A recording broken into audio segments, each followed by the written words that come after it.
आज हम भाषा शिक्षण के भाग पहला अर्थ स्वरूप व्याख्या में के अर्थ और परिभाषा में के 1 से 25 क्वेश्चन देखेंगे। चलो तो अब हम स्टार्ट करते हैं। आपको मेरा वीडियो अच्छा लगे तो लाइक और सब्सक्राइब भी कर देना। एक वेद में भाषा के अनेक नाम है। ऑप्शन है वाग, वाच, गिर, चौथा इत्यादि सभी। आपका सही आंसर है 4 इत्यादि सभी। प्रश्न दूसरा है लोक व्यवहारे प्रचलित वागेव भाषा शब्देन व्यवहिता, अर्थात लोक व्यवहार में प्रचलित वाग शब्द ही भाषा शब्द के रूप में प्रयोग में लाया जाता है। ये किन ग्रंथों में कहा गया है? 1 ब्राह्मण ग्रंथों में, 2 अथर्ववेद में, 3 सामवेद में, 4 उपनिषद में। आपका सही आंसर है 1 ब्राह्मण ग्रंथों में। चलो दूसरा प्रश्न है। प्रश्न तीसरा, निर्दोष वाग भाषा से कल्याण होता है, यह कथन किसका है? शशिकर्ण का, 2 अंगिरस का, 3 वामदेव का, 4 पाणिनि का। आपका सही आंसर है 2 अंगिरस का। 4 वाग भाषा से दिव्यता, सुमति, श्रेय की प्राप्ति होती है, यह कथन किसका है? 1 शशिकर्ण कान्व का, 2 अंगिरस का, 3 है वामदेव गौतम का, 4 है पाणिनि का। आपका सही आंसर है 1 शशिकर्ण कान्व का। प्रश्न 5वां, भाषा की विभिन्न शैलियां बहुविध अर्थों को प्रकट करती है, यह कथन किसका है? शशिकर्ण कान्व का, 2 है अंगिरस का, 3 है वामदेव गौतम का, 4 है पाणिनि का। आपका सही आंसर है 3 वामदेव गौतम का। 6 वेदों में पशुओं, पक्षियों और मनुष्यों को भाषा प्रदान की है, यह किस ग्रंथ में है? और एक बार वेदों में पशुओं, पक्षियों और मनुष्यों को भाषा प्रदान की है, यह किस ग्रंथ में है? 1 महाभारत, 2 है अथर्ववेद, 3 है सामवेद, 4 है उपनिषद। आपका सही आंसर है बी उपनिषद। प्रश्न 7वां, सर्वप्रथम इंद्र ने मनुष्य को ईश्वर स्तुति के लिए भाषा प्रदान की है, यह किन ग्रंथों में कहा गया है? 1 ऋग्वेद में, 2 ब्राह्मण ग्रंथों में, 3 अथर्ववेद में, 4 सामवेद में। आपका सही आंसर है 1 ऋग्वेद में।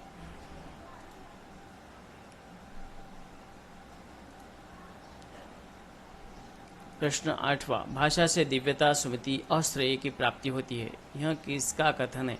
ये डीएससी में 2006 ग्रेड 1 में पूछा गया प्रश्न है। 1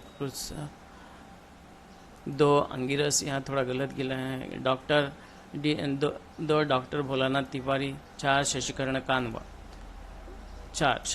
कान्व। थोड़ा ऑप्शन नीचे का ऊपर हुआ है। 9वां प्रश्न, भाषा का प्रयोग कहाँ होता है? डीएससी 2003 ग्रेड 2 में पूछा गया। मन में, समाज में, 3 कल्पना में, 4 दुकान में, 2 समाज में आंसर था। प्रश्न 10वां, भाषा स्थायी होती है, 1 मौखिक, 2 उच्चारित, 3 लिखित, 4 पुस्तकीय, 3 लिखित। सही उत्तर है 3 लिखित। 11 मनुष्य को पशुत्व से देवत्व की ओर ले जाती है, 1 अध्यापक, 2 भाषा, 3 है देश प्रेम, 4 है साहित्य। आपका सही आंसर है 4 साहित्य। 12वां प्रश्न है, भाषा अस्थायी या क्षणिक है? 1 लिखित, 2 साहित्यिक, 3 मौखिक, 4 बोलचाल की भाषा। आपका सही आंसर है 3 मौखिक भाषा अस्थायी होती है। प्रश्न 13वां प्रश्न है, प्रारंभिक कक्षाओं में पाठ्य सामग्री का चुनाव किस आधार पर किया जाता है? प्रश्न और एक बार देखिए, प्रारंभिक कक्षाओं में पाठ्य सामग्री का चुनाव किस आधार पर किया जाता है? ये डीएससी 2003 ग्रेड 2 में पूछा गया प्रश्न है। 1 अध्यापक की क्षमता, 2 बालकों के आर्थिक स्तर, 3 बालकों के ज्ञान, 4 बालकों का वातावरण। आपका सही आंसर है 4 बालकों का वातावरण। 14वां प्रश्न है, कौन सी भाषा बच्चे को समूची शिक्षा में अत्यंत महत्वपूर्ण भूमिका निभाती है। प्रश्न और एक बार देखें, कौन सी भाषा बच्चे के समूची शिक्षा में अत्यंत महत्वपूर्ण भूमिका निभाती है। DSC 2002 ग्रेड 1 में पूछा गया प्रश्न है। 1 विदेशी भाषा, 2 प्रांतीय भाषा, 3 मातृभाषा, 4 हिंदी भाषा। आपका सही आंसर है 3 मातृभाषा। 15वां प्रश्न है, विचार आत्मा की मूक या ध्वन्यात्मक बातचीत है। यहाँ पर वही जब ध्वन्यात्मक होती है तो उसे कहा जाता है। विचार आत्मा की मूक या ध्वन्यात्मक बातचीत है, पर वही जब ध्वन्यात्मक होती है तो उसे कहा जाता है। DSC 2002 ग्रेड 1 में पूछा गया प्रश्न है। 1 भाषा, 2 विचार, 3 अर्थ, 4 ध्वनि। आपका सही आंसर है 1 भाषा। प्रश्न 16वां, भाषा कैसी सीखी जाती है। प्रश्न 16वां है, भाषा कैसी सीखी जाती है। DSC 2002 ग्रेड 1 में पूछा गया प्रश्न है। 1 बोलचाल से, 2 देखने से, 3 अनुकरण से, 4 लिखने से। आपका सही आंसर है 3 अनुकरण से। प्रश्न 17वां, किसके अनुसार भाषा ध्वनियों द्वारा विचारों का प्रकटीकरण है। प्रश्न 17वां, किसके अनुसार भाषा ध्वनियों द्वारा विचारों का प्रकटीकरण है। 1 पाणिनि, 2 मिस्टर स्टीव, 3 शशिकर्ण, 4 अंगिरस।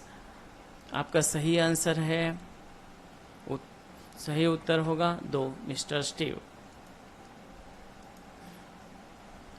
प्रश्न 18वां प्रश्न है, ब्राह्मण ग्रंथ में किसे भाषा कहा गया है।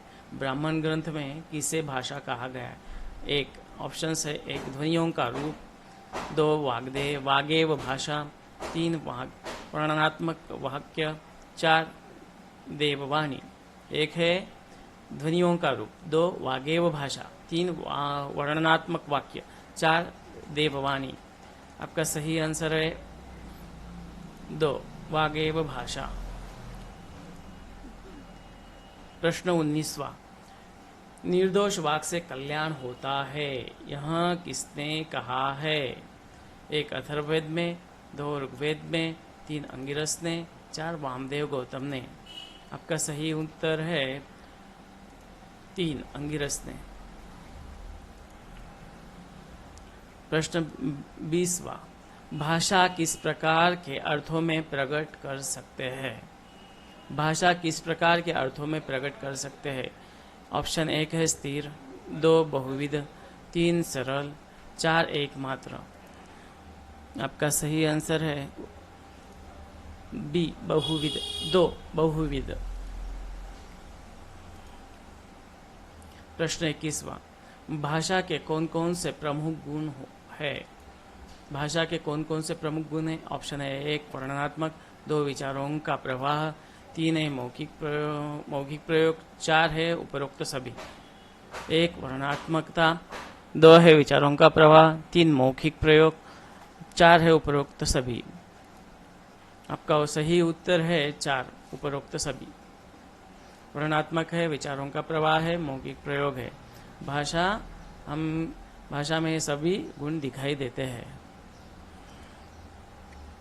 प्रश्न 22वां, भाषा से किसका लाभ होता है। प्रश्न 22वां, भाषा से किसका लाभ होता है। 1 केवल व्यक्तिगत लाभ, 2 समाज की भलाई, 3 है धन का अर्जन, 4 है इनमें से कोई नहीं। 1 केवल व्यक्तिगत लाभ, 2 है समाज की भलाई, 3 है धन का अर्जन, 4 है इनमें से कोई नहीं। चलो आपका सही उत्तर है 2 समाज की भलाई। प्रश्न 23वां है, ऋग्वेद के अनुसार भाषा किस उद्देश्य से दी गई है। 1 सामान्य वार्तालाप, 2 ईश्वर स्तुति, 3 ज्ञान का प्रसार, 4 व्यावसायिक प्रयोग। आपका सही उत्तर है ईश्वर स्तुति। प्रश्न 24वां, भाषा का अध्ययन करने वाले विद्वानों को क्या कहा जाता है। भाषा का अध्ययन करने वाले विद्वानों को क्या कहा जाता है। 1 मनोवैज्ञानिक, 2 भाषा वैज्ञानिक, 3 सांस्कृतिक विश्लेषक, 4 है साहित्यिक। आपका सही आंसर है, सही उत्तर होगा 2, भाषा वैज्ञानिक। आपका 25वां प्रश्न है, निर्दोष वाक् से कल्याण होता है। निर्दोष वाक् से कल्याण होता है यह किसने कहा है? 1 है अथर्ववेद में, 2 ऋग्वेद में, 3 अंगिरस ने, 4 वामदेव गौतम ने। आपका सही आंसर है 3 अंगिरस ने।